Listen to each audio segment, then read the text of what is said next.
할 수 있다 성경일독 시즌2 우리 구약 이번 시간은 열왕기 상하입니다. 우리 열왕기 상하도 역대 상하처럼 사실은 원래는 한 권의 책입니다. 그러나 70인역 기억하시나요? 지난번에 말씀드렸던 BC 기원전 2세기 3세기경에 원래는 구약 성경이 히브리어로 기록되어 있는데 헬라어로 번역을 했습니다.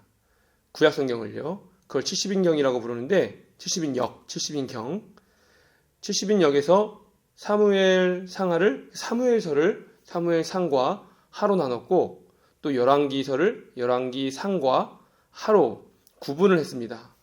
그 이후에 5세기에 불가타 혹은 벌게이트라고 부르는 라틴어 성경을 번역을 했는데요. 그게 70인역의 전통을 따르고 또 그 이후에 많은 번역본들이 70인역 혹은 불가타역을 전통을 따르기 때문에 오늘날 우리나라 한글 성경까지 열왕기 상하가 나누어져 있어서 우리가 그것을 보는 것입니다. 우리 열왕기서에 나타나는 시대적 범위를 한번 살펴보려고 하는데요. 열왕기상은 다윗의 죽음과 솔로몬 왕의 등극으로 시작을 하죠. 1장에 보면 그런 내용이 나옵니다. 우리가 사울 왕이 BC 1050년에 왕을 시작하고요. 다윗이 BC 1010년 시작을 하고 솔로몬이 BC 970년이라고 본다면 사울 40년, 다윗 40년, 솔로몬도 우리 40년으로 보는 거거든요. BC 930년까지인데 그렇게 본다면 BC 970년을 그때부터 시작한 역사라고 볼 수 있고요. 열왕기 하 마지막 장에 보면 여호야긴 왕이 바벨론에서 관직을 받는 장면이 나옵니다. 이것은 남유다가 멸망을 하고 포로로 간 다음에 후의 일이기 때문에 BC 561년에 일어난 일입니다.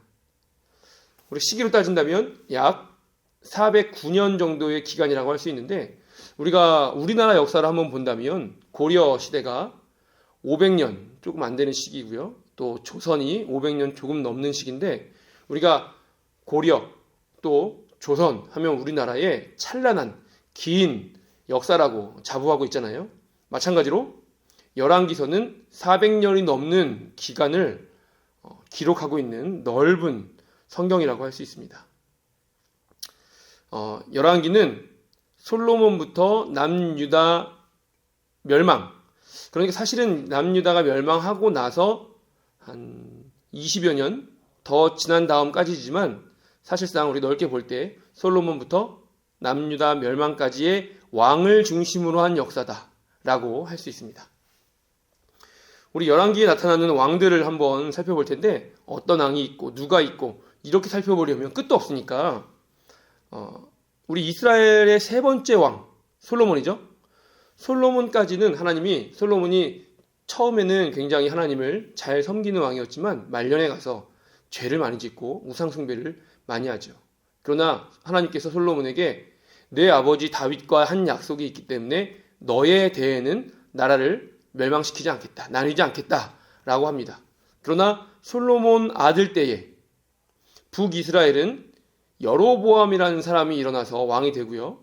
남유다는 솔로몬의 아들 르호보암이 왕이 됩니다. 그 이후로부터 북이스라엘은 총 20명의 왕이 지나가고 마찬가지로 남유다도 총 20명의 왕이 지나가게 됩니다. 그러다가 북이스라엘이 먼저 멸망하죠. BC 722년에 아수르에 의해서 멸망을 합니다. 그리고 BC 586년에 남유다는 바벨론에 의해서 멸망을 합니다. 그러니까 약 140년 조금 넘는 기간 정도에 남유다가 더 존속을 했죠. 우리 이렇게 볼 때에 열왕기 기록 연대, 그러니까 열왕기서가 언제 기록되었는가?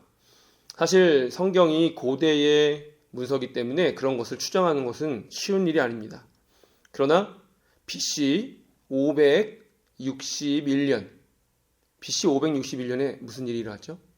여호야긴 왕이 바벨론에 끌려가서 감옥에 있다가 풀려난 다음에 관직을 받게 됩니다. 비교적 높은 관직을 받게 됩니다. 이때가 BC 561년부터 BC 538년.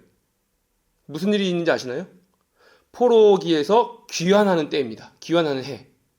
그 사이일 거라고 추정합니다. 왜냐하면 열왕기서에 여호야긴 왕이 관직을 받는 장면이 나오니까 그 이후겠죠. 그 이후에 기록을 했을 것인데 굉장히 중요한 이스라엘 역사에 포로기에서 귀환하는 것은 기록되어 있지 않기 때문에 그 전일 것입니다. 그 사이에 기록이 되었을 것이다 라고 말할 수 있습니다. 우리 열왕기서의 주요 포인트 한 두 가지 정도 살펴보겠습니다. 첫 번째는 이런 것입니다.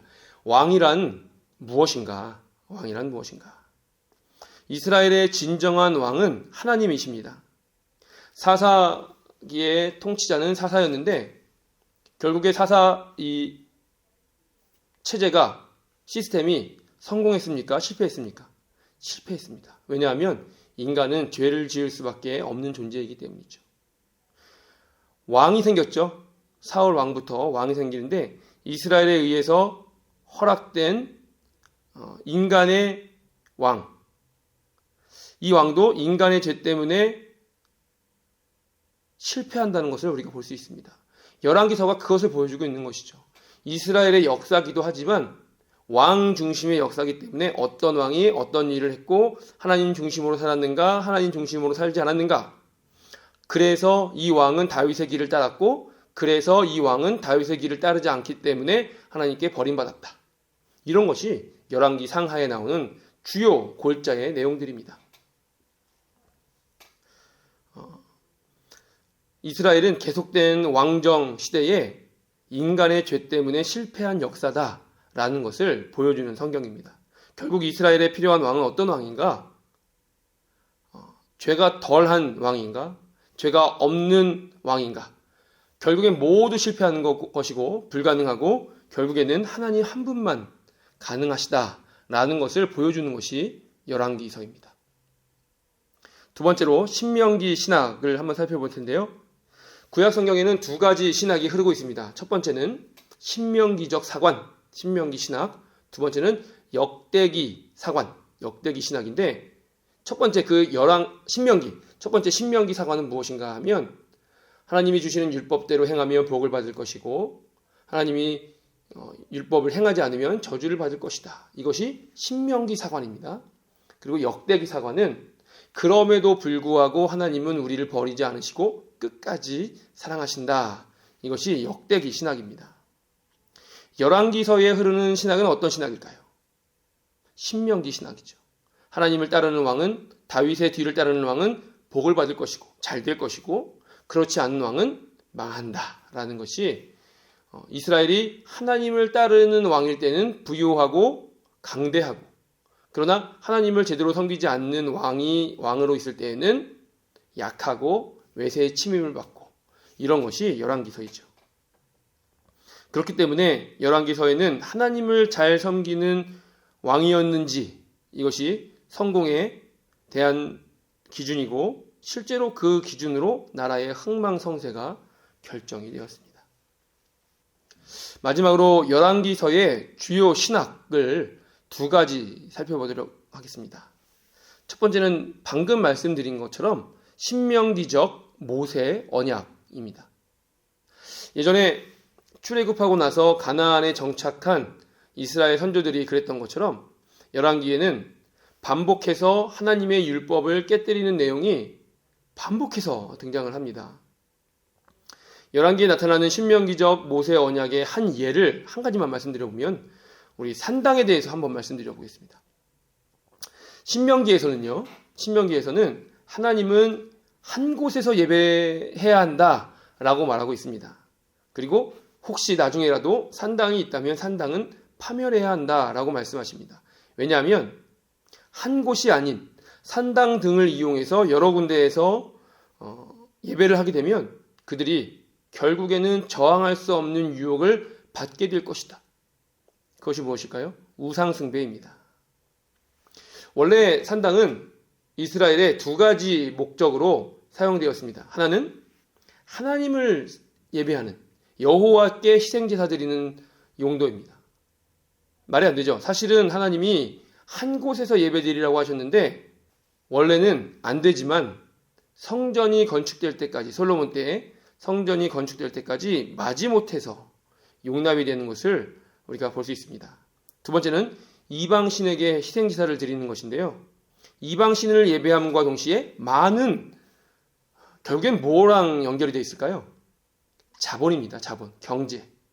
많은 산당들이 있고 그곳에서 이방신을 섬기는 것도 중요한 일이었지만 포기하지 못하는 가장 큰 이유는 돈이 모이는 중심지였다는 것이죠.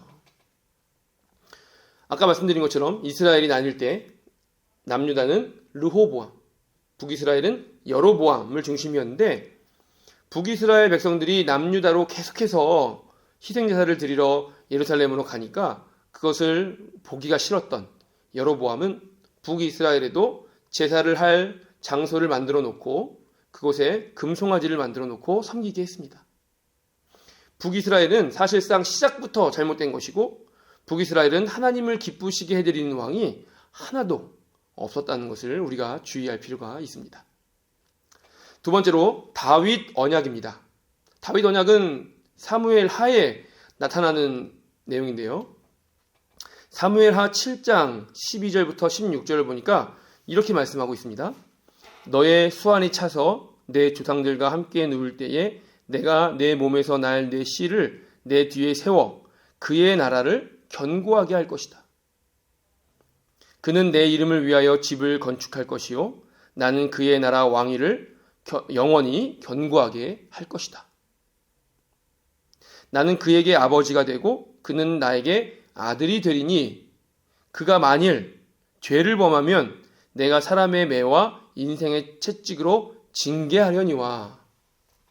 사실 징계는 하겠다 이런 말씀이죠. 그러나 내가 내 앞에서 물러나게 한 사울에게서 내 은총을 빼앗은 것처럼 너에게 그렇게 빼앗지는 않을 것이다.